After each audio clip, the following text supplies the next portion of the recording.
kepada segenap pengurus Masjid Al-Ikhlas, Kelurahan 1 Ilir, Kota Palembang, yang kami hormati, kepada para alim ulama, tokoh masyarakat, sesepuh masyarakat, wabil khusus pada guru kami Al-Ustadz Kemas Abdul Halim SAG, dan yang kami banggakan kepada bapak-bapak, ibu-ibu, hadirin wal hadirat sekalian, para pejuang subuh yang insya Allah kita semua akan dimuliakan Allah. Terlebih dahulu, marilah sama-sama di kesempatan subuh hari ini kita memanjatkan rasa puji dan syukur kehadirat Allah, yang mana Allah Subhanahu wa Ta'ala masih melimpahkan kepada kita begitu banyak nikmat kesehatan, nikmat kesempatan, terutama nikmat iman dan Islam, sehingga di subuh hari ini kita dapat melangkahkan kaki ke masjid yang kita cintai ini. Insyaallah Bapak Ibu hadirin yang dimuliakan Allah, kehadiran kita di subuh hari ini di masjid yang kita cintai ini akan mendapatkan balasan yang besar di sisi Allah Subhanahu wa Ta'ala. Kemudian salawat teriringkan salam semoga senantiasa tercurah kepada junjungan kita, baginda Nabi Agung, Nabi besar, Nabi Muhammad sallallahu alaihi wasallam, beserta para keluarga, para sahabat, dan insya Allah kita semua akan menjadi pengikut sunnahnya yang setia hingga akhir zaman. Amin amin ya rabbal alamin. Baiklah bapak-bapak, ibu-ibu, hadirin wal hadirat sekalian, pada kesempatan subuh hari ini kita akan kembali mengkaji materi tafsir, yang mana tafsir ini kita ambil daripada kitab Tafsir Jalalain. Kita ulangi lagi Bapak Ibu, Tafsir Jalalain ini adalah kitab tafsir yang dikarang oleh dua orang ulama besar asal Mesir. Dari Mesir Bapak Ibu. Kedua orang ulama ini statusnya adalah guru dan murid. Gurunya bernama Al-Imam Jalaluddin Al-Mahalli, sedangkan muridnya bernama Al-Imam Jalaluddin As-Suyuti. Jadi kedua orang imam ini namanya sama, Jalaluddin, ada kata jalalnya, ya. Maka Bapak Ibu, dalam bahasa Arab, kalau jalal itu, kalau dia isim mufrad, jalal, ya, jalalun. Kalau dia tasniah, musanna, dua orang, itu disebut jalalani, dua orang jalal. Nah, sedangkan tafsir ini dinamai dengan tafsirul jalalain karena bentuknya idhofah. Tafsir itu mudhaf, sedangkan al-jalalaini itu adalah mudhafun ilaih. Makanya tafsir ini dikenal dengan nama tafsirul jalalain, tafsir jalalain. Karangan dua orang ulama besar, guru dan murid, yaitu Al-Imam Jalaluddin Al-Mahalli. Beliau mengarang kitab tafsir dari tengah, dari surah Al-Kahfi, pertengahan Quran, sampai ke surah An-Nas. Ketika beliau ingin melanjutkan dari pangkal, dari atas Bapak Ibu, di surah Al-Fatihah, rupanya Al-Imam Jalaluddin Al-Mahalli wafat, meninggal, sehingga tafsir ini baru setengah rampung. Nah, ketika tafsirnya baru setengah, akhirnya murid beliau yang bernama Al-Imam Jalaluddin As-Suyuti akhirnya melanjutkan tafsir ini.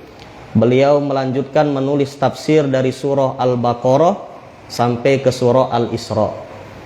Dari Al-Baqarah sampai pertengahan, Al-Isra akhir atau surah Bani Israel, sehingga tafsir ini pun rampung dan dinamai tafsir Jalalain. Itu kisah singkatnya. Baik, langsung saja Bapak Ibu, di subuh ini kita akan membahas kajian tafsir dari surah Al-Ma'un. Bismillahirrahmanirrahim. Wa qala al-musannifu rahimahullah ta'ala wa nafa'na bihi wa bi'ulumihi wa bi'ulumikum fid dharaini amin. Suratul Ma'un. Surah Al-Ma'un. Surah Al-Ma'un ini kaum muslimin artinya ialah barang-barang yang berguna. Dinamai Al-Ma'un ini mengambil daripada ayat terakhir. Di surah Al-Ma'un ini di ayat ke-7 itu ada kata wa yamna'unal ma'un, ya. Nah, jadi dinamai surah Al-Ma'un. Urutannya kalau di Quran itu ke 107 dari 114 surah. Makiyatun au madaniyatun au nisfuha wa nisfuha. Nah, surah Al-Ma'un ini kaum muslimin ada ulama yang mengatakan turun di Mekah atau sebelum Nabi hijrah. Ada ulama yang mengatakan surah Al-Ma'un ini turun di Madinah atau setelah Nabi hijrah. Au nisfuha wa nisfuha. Ada juga ulama yang mengatakan surah ini sebagian turun di Mekah, sebagian ayatnya turun di Mekah, sedangkan sebagian lagi turun di Madinah.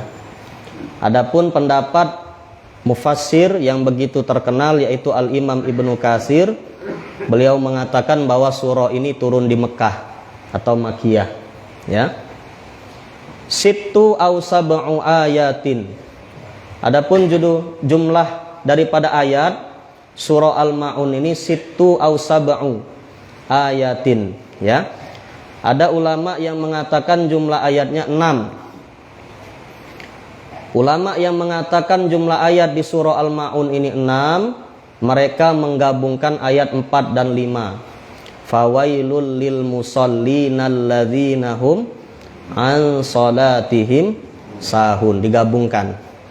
Sedangkan jumhur mayoritas ulama mengatakan jumlah ayatnya ada 7, ya, sab'u ayatin.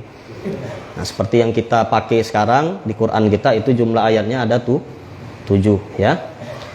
Baik, kita langsung bahas surah Al-Ma'un ini. Bismillahirrahmanirrahim.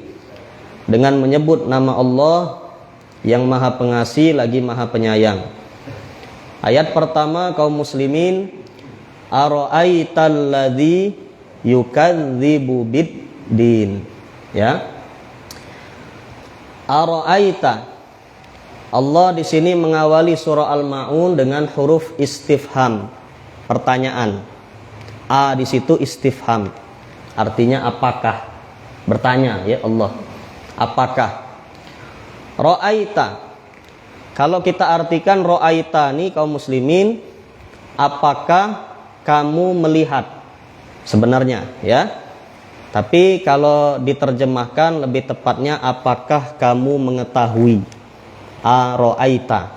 Apakah kamu mengetahui, ya? Alladzi yukadzibu bid-din.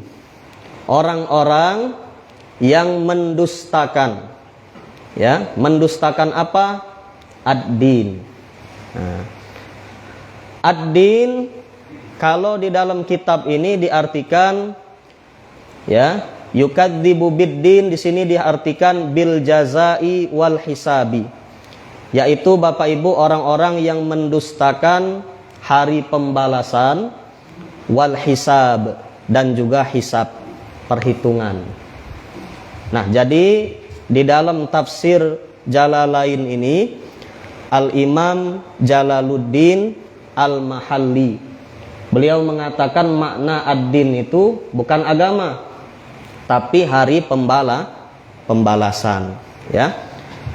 Jadi artinya ayat pertama ini, apakah kamu mengetahui orang-orang yang mendustakan hari pembalasan. Nah, ngapa macam itu? Apa dalilnya?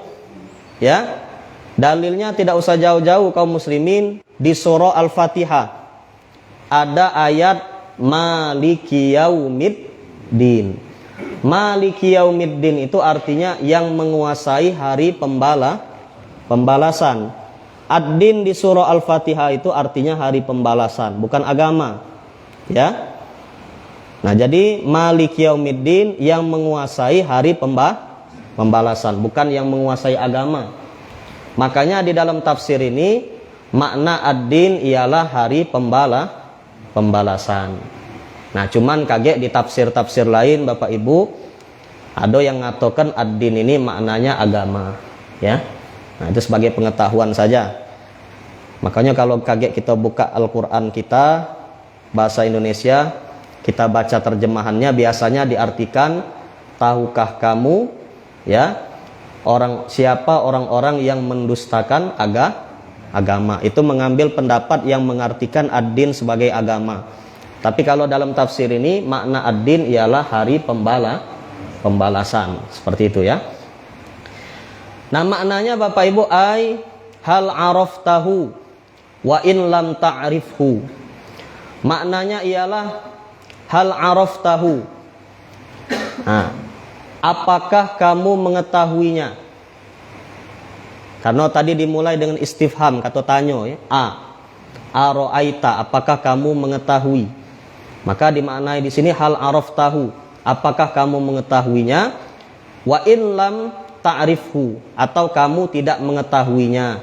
Maksudnya tidak mengetahui tentang orang-orang yang mendustakan hari pembalasan. Nah, itu ya. Makanya ditanya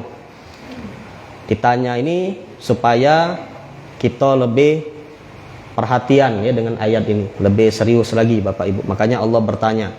Itu ayat pertama, ya. Masuk ayat kedua, kaum muslimin, fadzalika, maka mereka itulah, bitakdiri huwa ba'dal fa, dengan takdir, dengan pengira-ngiraan atau dengan pengandaian huwa, domir huwa ba'dal fa, setelah huruf fa.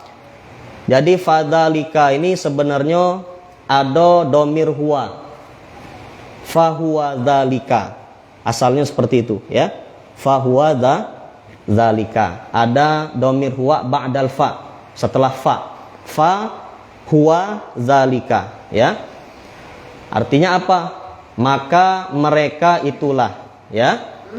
Alladzi yadu'ul yatim, yang yadu'ul yatim, menghardi anak yatim. Jadi orang yang mendustakan hari pembalasan, mengingkari hari pembalasan, ialah mereka yang menghardi anak yatim. Nah, cuman kita nak tahu Bapak Ibu apa makna yatim, biar tidak salah paham, ya. Apa makna yatim? Makna yatim ini hadirin yang dimuliakan Allah, man mata anhu abuhu fahuwa shaghir ay qablal bulugh. Yang dikatakan anak yatim itu man mata anhu abuhu, barang siapa yang telah wafat darinya ayahnya, fahuwa shaghir, sedangkan ia masih kecil, ay qablal bulugh, atau belum baligh. Jadi yang dikatakan anak yatim dalam agama kita itu ketika ada anak kecil Bapak Ibu. Anak kecil belum baligh, baik laki-laki maupun perempuan. Nah, anak ini kebetulan wafat ayahnya. Kalau dalam kitab Safinatun Najah, ya, yang dikatakan baligh itu usia mulai 9 sampai 15 tahun. Jadi kalau ada laki-laki atau perempuan rentang usia 9 sampai 15 tahun, kalau laki-laki dia tanda balighnya dengan mimpi basah. Kalau perempuan dengan haid, ya, datang bulan. Maka ketika ia sudah mimpi basah atau datang bulan, maka anak tersebut jadi anak baligh. Paling lama Bapak Ibu, paling telat 15 tahun. Kalau belum mimpi ataupun belum haid, paling telat 15 tahun. Sudah dianggap baligh. Paling cepat 9 tahun, ya. Seperti itu. Nah, jadi kita harus tahu makna anak yatim. Karena kaget ada wong misalnya umurnya 40 Bapak Ibu. Umurnya lah 40, ya. Punya wong tua. Bapaknya tadi mungkin sudah 60, 70 tahun mungkin, ya. Meninggal bapaknya tadi. Nah, pas bapaknya meninggal, dia kata sambutan ngomong, kaum muslimin sekalian, mulai sekarang kami jadi anak yatim. Bapak kami meninggal. Nah, ini bukan yatim lagi, Pak, ya. Kalau 40 itu bukan yatim, tidak masuk lagi kriterianya, ya. Takutnya dia nak minta santunan pula. Nah, ya. Bahaya. Jadi kalau sudah balik, meninggal wong tuanya bukan kategori ya yatim. Paham ibu-ibu ya? Sedangkan istilah piatu itu istilah kita, ya Indonesia. Kalau ibunya meninggal disebut piatu, seperti itu ya. Nah, jadi mereka menghardi anak ya yatim. Apa maknanya? Ayyadfa'uhu bi'unfin an haqqihi, yaitu mereka yang menolak. Yadfa'uhu ini menolak kedatangan anak yatim tadi bi'unfin, dengan keras, ya, an haqqihi, dari hak-haknya. Maksudnya wong yang menghardi anak yatim ini kaum muslimin, ada anak yatim susah ya, karena anak yatim ini ada juga yang kayo, ada bapaknya meninggal cuman banyak warisan kayo rayo. Nah itu ada juga ya. Ini tidak usah diprioritaskan kalau kita santunan. Yang diprioritaskan yatim yang susah, yang duafa, yang lemah, itu yang diprioritaskan. Nah jadi wong yang menghardi anak yatim ini yang menolak kedatangan anak yatim dengan keras. Ada anak yatim datang ke rumahnya minta bantuan misalnya, ditolak, diusir. Pergilah kau dari sini, ya. Nah, mintalah dengan wong lain misalnya, marah-marah. Nah itu namanya menghardi. Na'udzubillah summa na'udzubillah min dzalik. Padahal Bapak Ibu, dalam harta kita, ingat, dalam harta kita ada hak orang lain, hak orang miskin ya. Anak yatim itu ada haknya. Jadi rizki kita itu yang kita makan. Yang kita makan itu rizki kita. Kalau yang yang ada pada kita itu bisa jadi itu cuman titipan Allah. Itu bisa jadi rizki orang lain yang cuman dititipkan kepada kita. Nah, jadi seperti itu ya. Jadi jangan dihardi anak yatim, ya. Bahaya.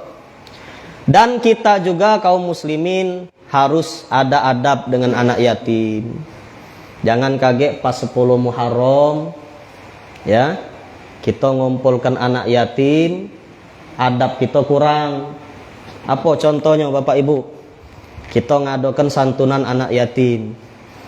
Dikumpulkanlah anak yatim ya. Kebetulan ada yang jauh misalnya. Rumahnya kalau dari sini mungkin di daerah Pasar 16 mungkin ya. Agak jauh. Nah, kadangan anak yatim ini kesian Bapak Ibu, diancam ya. Kalau kamu tidak datang jam 2 di masjid ini misalnya ya. Kalau kamu tidak datang jam 2, tidak ngajak wali, kaget hangus. Hati-hati ya. Nah, jangan tidak datang, harus datang jam 2. Mendak tuh hangus. Nah, kadangan anak yatim ini susah Bapak Ibu. Nak datang ke tempat kita butuh transport ya. Butuh kendaraan. Diancam pula kalau telat kaget duitnya hangus. Ya. Sudah datang Bapak Ibu anak yatim tadi. Oh, digosok-gosok palanya. Gosok nih kadang kuatnya nih. Oh, digosok pala tadi pas 10 Muharram. Rami sudah tuh dipoto. Dinjo amplop. Ah, dinjo amplop dipoto. Nah, cekrek upload di Facebook ya. Jadi kawan kita pakam nyantuni anak yatim ya. Nah, diupload. Nah, yang payahnya kadang pas lah diupload tadi, pas dibuka rupanya 5.000 Bapak Ibu. Duitnya ya. 5.000 cuman. Anak yatim tadilah diancam ya, pala lah digosok-gosok kayak itu.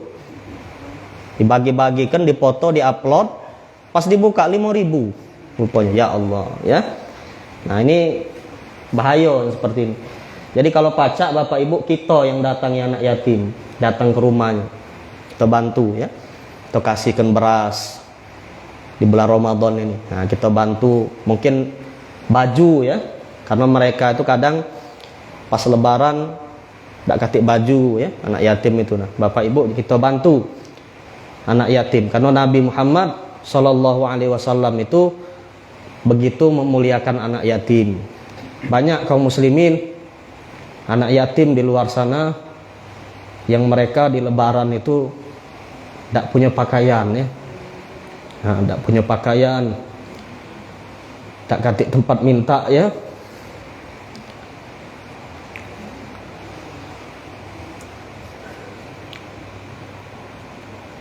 Kadang untuk sekolah susah Bapak Ibu ya. Untuk sekolah beli buku, beli tas. Nah itu banyak. Jadi kita harus peduli dengan anak-anak yatim ini ya. Jangan kita hardik, kita usir dan lain sebagainya. Ya na'udzubillah. Summa na'udzubillah min dzalik. Nah selanjutnya kaum muslimin yang dimuliakan Allah, di sini dijelaskan wala yahuddu ala ta'amil miskin. Yang dikatakan orang yang mendustakan hari pembalasan itu ialah orang-orang wala yahuddu, yang tidak menganjurkan ya. Tidak menganjurkan ini apa? Nafsahu wala ghairahu, tidak menganjurkan dirinya dan juga selain daripada dirinya, orang lain. Tidak menganjurkan dirinya, tidak menganjurkan orang lain. Ala ta'amil miskin, untuk memberi makan kepada orang miskin.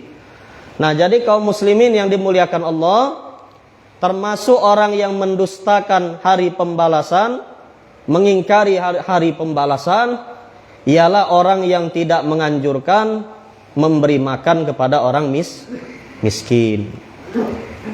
Nah, sebelumnya juga kita harus tahu kaum muslimin apa yang dikatakan anak atau orang-orang miskin, ya. Harus tahu juga Bapak Ibu kita apa yang dimaksud dengan orang miskin. Karena kalau kita menjelaskan makna miskin ini agak susah sebenarnya. Ya. Banyak penetapannya, banyak kriterianya masalah miskin ini. Ngapa kaum muslimin? Kalau menurut pemerintah, ya, menurut pemerintah yang dikatakan orang miskin itu orang yang make gas LPG 3 kilo. Nah, ya. Benar tak Bapak Ibu? Yang make gas LPG 3 kilo. Itu dikatakan orang miskin. Karena ada tulisannya. Gas LPG melon itu 3 kilo untuk masyarakat miskin. Benar tak Bapak Ibu? Benar ya? Nah. Jadi kalau kita pakai gas 3 kilo berarti miskin. Nah, bukan kata Ustadz, kata pemerintah itu ya. Nah, kalau masih pakai gas 3 kilo walaupun berduit berarti miskin.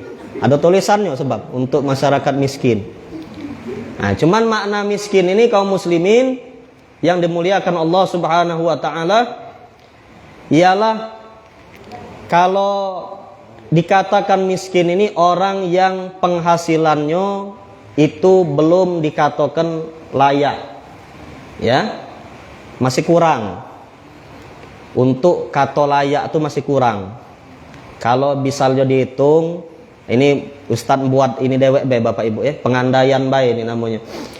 Kalau misalnya orang keluarga dengan 2 orang anak, untuk dikatakan hidup layak itu 100.000 dalam sehari misalnya, ya, satu keluarga 2 orang anak. Kalau dikatakan 100.000 biar bisa hidup layak, orang miskin ini penghasilannya kurang daripada 100, ya, kurang dari 100. Kalau penghasilannya kurang dari 100.000 dalam sehari, berarti dia termasuk kategori miskin. Jadi kurang. Kata Imam An-Nawawi itu wong miskin itu dia ada keinginan, cuman dia kurang ya. Pengen ini kurang, pengen ini kurang. Nah, keinginannya ada, cuman dia tidak sanggup memenuhi keinginannya. Maka itu disebut miskin. Itu menurut Al-Imam An-Nawawi. Nah, di bawah miskin ada lagi Bapak Ibu. Lebih lagi, namanya fakir. Fakir itu penghasilannya kurang dari setengah yang dikatakan layak tadi. Misalnya 100.000 dalam sehari supaya dikatakan layak, orang fakir ini penghasilannya di bawah 50.000. Na'udzubillah ya, kecilnya penghasilannya. Nah, jadi Bapak Ibu kaum muslimin yang dimuliakan Allah, wong fakir ini lebih lagi susah, lebih berat lagi Bapak Ibu dari orang miskin. Mungkin kalau termasuk zaman sekarang nih wong yang gelandangan ya, tidak punya tempat tidur di mana baik, kadang ada tempat kosong dibuat rumah, bawa jembatan. Nah itu fakir, kurang. Mungkin sehari penghasilannya cuma 15.000 ya, cuman 20.000 dalam sehari. Nah itu fakir, lebih lagi. Nah jadi kita jangan tidak menganjurkan baik diri kita maupun orang lain untuk memberi makan orang miskin. Apa maknanya? Ai it'amihi, yaitu memberi makan kepada mereka orang miskin tadi ya. Nazalat fil As bin Wa'il.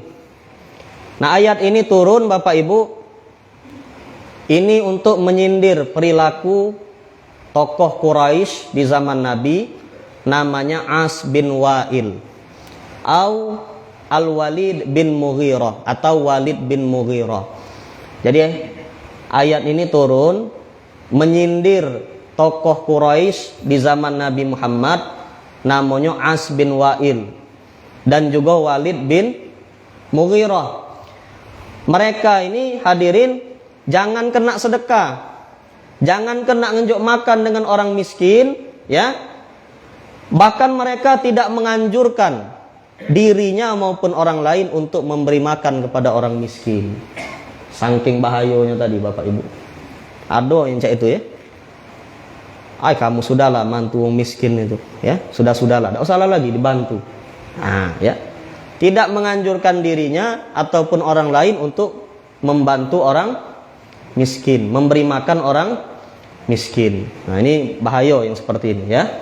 Nah, ini menyindir perilaku orang di zaman Nabi ya, tokoh Quraisy yang bernama As bin Wa'il dan juga Walid bin Mughirah ya. As bin Wa'il ini anaknya salah satunya namanya Amru bin As, beriman ya, melok Nabi. Kalau Walid bin Mughirah ini anaknya terkenal Bapak Ibu, Khalid bin Walid, jenderal perang. Seperti itu. Cuman wong tuanya nah seperti ini ya. Nah, wong tuanya seperti ini tapi anaknya baik, bagus. Jadi wong tua juga tidak jadi jaminan Bapak Ibu. Wong tua tidak bagus belum tentu anaknya tidak bagus. Belum tentu. Ada wong tua tidak bagus, anaknya bagus. Ya. Ada juga wong tuanya bagus, anaknya tidak bagus. Benar tidak Bapak Ibu? Ya. Bahkan kadangan hadirin, Allah tuh memang sengaja kita punya anak 4 ikok misalnya. Atau tidak usah kita, wong tua lah ya. Wong tua kita punya anak 4. Bagus wong tua kita nih. Bapak kita bagus akhlaknya. Ibu kita bagus. Tapi kadang memang sengaja Allah tuh dibuat sikok.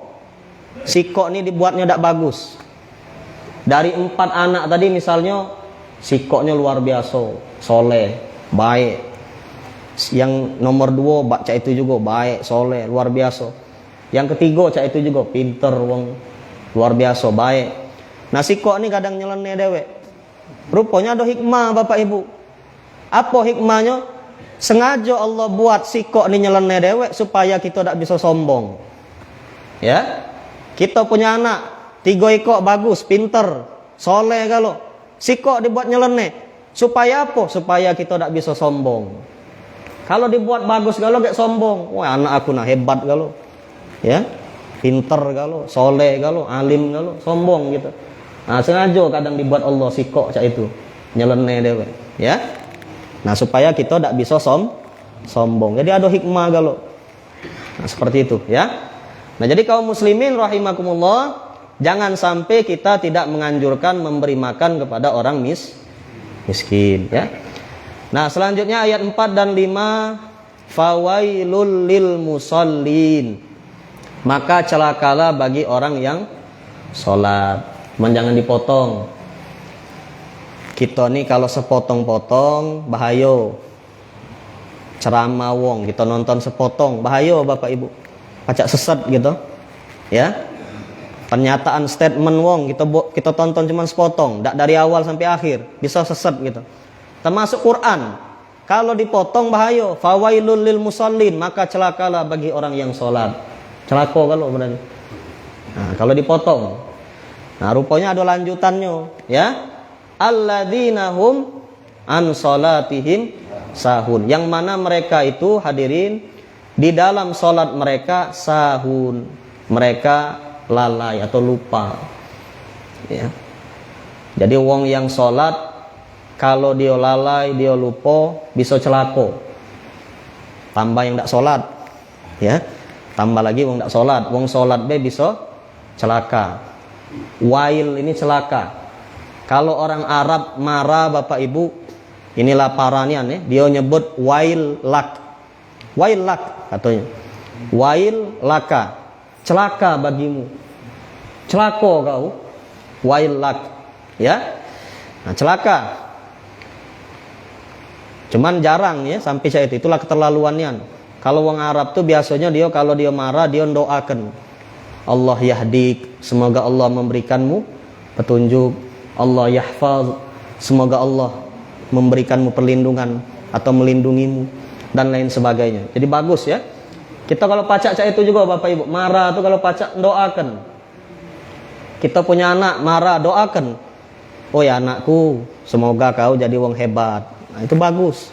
Semoga Allah ngasih petunjuk. Ini kadang tidak marah dengan anak, beruk kau nih ya, misalnya ya. Beruk kau nih. Nah, disebut beruk tadi. Akhirnya apa? Wajarlah anak kita tadi ujung-ujungnya gawinya di pohon terus. Ya, enggak balik-balik lagi. Di pohon terus anak kita. Ngapa? Wong tuanya tiap marah ngomong beruk. Beruk kau anakku misalnya ya. Akhirnya di pohon terus anak enggak balik lagi. Nah, itulah. Jadi doa, ucapan itu doa, doakan yang baik anak-anak kita ya. Apa makna orang yang melalaikan sholat ini kaum muslimun? Ya, ghafiluna yu'akharunaha an waqtiha. Di dalam kitab tafsir ini yang dikatakan lalai dalam sholat yaitu ghafilun, orang-orang yang lalai, yu'akharunaha yang mengakhirkannya, mengakhirkan sholat tadi an waqtiha, daripada waktunya. Jadi dalam tafsir ini yang dikatakan orang yang melalaikan sholat itu dia selalu mengakhirkan sholat. Jadi kebiasaan Bapak Ibu ya, sholat ditunda-tunda. Sholat subuh wong sudah adzan masih nak tidur be ya. Akhirnya jam berapa sholat subuh? Mungkin jam 5:30 lewat atau jam 6 kurang seperempat baru nak sholat. Zuhur ya, baru nak sholat jam 2, padahal ada waktu istirahat sudah siang hari. Asar baru nak sholat jam 5 misalnya. Maghrib baru nak sholat jam 7. Isya ya, dia sholat di akhirnya. Cuman ada riwayat Isya ini kaum muslimin, kalau kita bisa berjamaah, bisa tengah malam lebih bagus. Kalau misalnya kita galak berjamaah sholat Isya, dikumpulkan jemaah, kita sholat di tengah malam lebih bagus ya. Ngapa?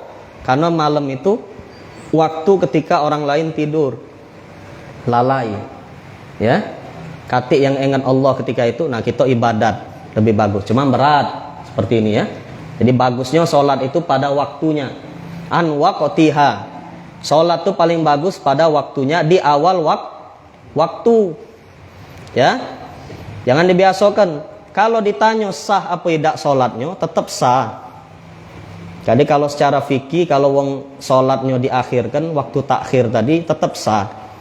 Bahkan kalau di Jawa itu Bapak Ibu, ya di Pondok Sarang itu Al Anwar ya, kebetulan kami punya adik 2 ikok di sana. Di Sarang itu memang kadang diakhirkan waktunya. Ngapo? Ya sholat subuh agak lama dia, banyak zikirnya. Ngapo? Supaya wong tahu kalau sholat takhir itu masih sah dalam fikih ya, masih sah. Dan juga waktu akhir itu waktu ampunan waktu ampunan, ya. Jadi kalau kita sholat di akhir waktu itu tetap sah. Nah, yang maksud lalai ini kaum muslimin kita sengaja ditunda-tunda, ya. Kati uzur, kati halangan, kita sengaja kaget belah. Nah, itu bahaya. Kalau jadi kebiasaan melekat dalam diri kita apalagi seumur hidup, maka bisa jadi kita termasuk orang yang lalai. Na'udzubillah, tsumma na'udzubillah min dalik. Jadi hati-hati Bapak Ibu, ya. Salat paling bagus itu di awal waktu dan juga kita berjamaah, ya. Kalau berjamaah itu lebih tenang, gitu, lebih nyaman. Kita ngadep RTB dewean ndak lemak rasanya Bapak Ibu. Ngadep camat dewean ndak lemak. Maka paling lemak tuh ngadep wong hebat misalnya berjamaah. Apalagi ngadep Allah Subhanahu wa taala. Jadi bagus berjamaah, ya. Kita biasakan. Nah, seperti itu. Selanjutnya hadirin alladzina hum yuraun, yaitu orang-orang yang mereka itu berbuat riya. Nah, riya. Apa maknanya? Fis sholati wa ghairiha. Baik di dalam sholat maupun selain daripadanya, selain sholat. Nah, jadi hati-hati juga dengan sifat riya ini. Riya ini kita beribadah ingin dilihat orang lain, tujuannya pengen dipuji. Wong masalah sholat ini hadirin mudah dimasuki sifat riya. Misalnya kita punya tamu, kita di rumah ada tamu, kita sholat jadi imam. Oh, luar biasa sholat kita tadi. Allahu Akbar. Lama. Rakaat pertama surah Yasin, misalnya, ya. Rakaat keduanya Al-Muluk, misalnya. Assalamualaikum warahmatullahi wabarakatuh. Assalamualaikum warahmatullahi. Puji tamu kita tadi, pakam sholatnya, ya. Khusyuk nian. Ya. Khusyuk. Rupanya apa? Pas ada tamu, baik, sholat tadi lama. Pas dak kati 3 kul tu lah metu, ya. 3 kul tu lah. Kul huwallah, kul a'udzu birabbil falak, kul a'udzu birabbin nas. Kalau dak jingok wong, kalau jingok wong lamo. Ya. Jadi ibadat ini mudah Bapak Ibu dimasuki riya. Salat gampang dimasuki riya. Sedekah gampang. Ya. Termasuk kami juga Bapak Ibu yang ceramah-ceramah ini mudah dimasuki riya. Yang imam, ya. Terawih jadi imam, uji kita, oh ya ada calon mertua, ya, misalnya ada calon mertua di belakang, sholat tadi Allahu Akbar, ceramah tadi fasihnya Bapak Ibu, Assalamualaikum warahmatullahi wabarakatuh, di Arab ke galau inggonya, ngomong Indonesia be di Arab kan, kita harus melakukan misalnya, ya, ceramah tadi di Arab ke galau, karena ada calon mertua tadi. Uji jemaah tadi, pakam Ustaz ini, ya. 7 tahun di Mekah ujinya, ya. 7 tahun di Mekah. Jadi kalau ceramah ini kaum muslimin anak ngenjok tahu, ya. Kami ini belajar, pelatihan tuh sering. Ceramah itu kalau bahasa Arab kita Arabkan. Cuma bahasa Indonesia, bahasa Palembang enggak usah diarabkan. Ya, yang terhormat misalnya, jangan. Biasa be. Bahasa Indonesia tetap kita bahasa Indonesia, jangan di Arab-Arab ke galau, ya, tak lemak dengernya. Bahasa Palembang. Cuma kalau Quran diarabkan, kalau pacak difasihkan ya. Kalau bahasa Indonesia tak usah di Arab-Arabkan, ya, tak perlu. Sesuai bahasa Indonesia, sesuai bahasa Arab yang dipahami, seperti itu, ya. Ada itu Pak, wong ceramah seperti itu, logat di Arab-Arab ke galau.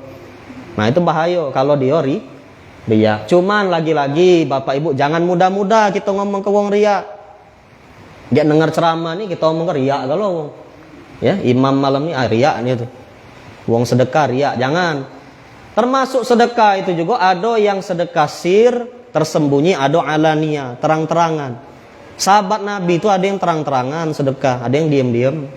Bagus kalau. Yang tidak bagus tuh wong yang tidak pernah sedekah ngomentari wong yang sedekah. Itu yang tidak bagus. Sedekah diam-diam bagus, terang-terangan bagus. Yang tidak bagus tuh diam-diam tidak pernah sedekah, terang-terangan ngomentari wong yang sedekah. Ada wong sedekah dia mau riya, ya. Ada wong ngupload dikit ria. Ria ini yang tahu pelakunya dengan Allah. Yang tahu ria itu pelaku dengan Allah. Kalau kita tidak tahu, isi hati wong tidak tahu gitu Pak. Ya, apalagi hati manusia ini bolak-balik. Anak ceramah di sini belum tentu bapak ibu senang kalau dengan kami. Ya, pacak dia ada yang benci ya dong, bisa ya. Kita hati manusia tidak tahu. Jadi kaum muslimin jangan mudah-mudah memponis ria atau tidak. Itu urusan Allah. Ya, kalau dia ria, itu gak urusannya dengan Allah Subhanahu wa ta'ala. Tidak usah jadi hakim gitu. Tidak usah jadi hakim. Hakim itu memponis. Si fulan ria. Oh ini ikhlas. Oh ini bagus, ini tidak bagus. Nah kita jadi hakim.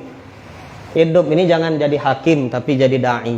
Nyeru, ngajak orang lain berbuat baik, mencegah kemungkaran. Kalau jadi hakim bahaya, memponis wong terus. Ya, ini sesat, ini salah, ini benar. Ya. Siapa kita?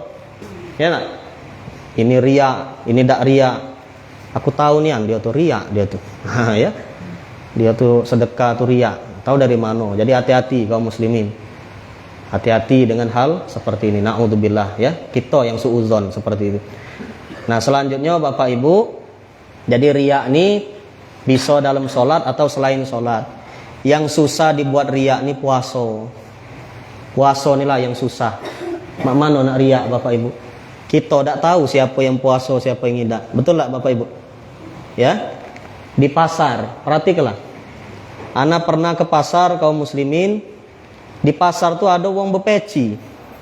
Bekopi ya. Tahu-tahu ngopi deh. Ya. Bekopi bepeci nih kan. Aman jengok rainya. Bener Bapak ini lurus aja kita ya. Jengok rainya. Tahu-tahu ngopi, ya. Nah, di pasar tuh perhatikanlah. Banyak itu yang tidak puasa di pasar tuh, yang parkir tidak puasa, yang begawi-gawi tidak puasa. Kita tanya ngapa tidak puasa? Tidak tahan, aku panas. Padahal kaum muslimin jauh lebih panas kagak di padang mahsyar, jauh lebih panas kagak di nerakanya Allah Subhanahu wa ta'ala. Tidak tahan panas di dunia, padahal ancamannya di neraka. Ya, padang mahsyar kagak lebih panas Bapak Ibu. Apalagi kalau kita tidak dapat naungan, lindungan dari Allah. Panas. Palembang nih belum apa-apa. Yang uji wong Palembang nih, matahari itu dekat dengan Palembang uji wong. Karena ada fotonya. Ngapa Palembang panas supaya dekat dengan matahari.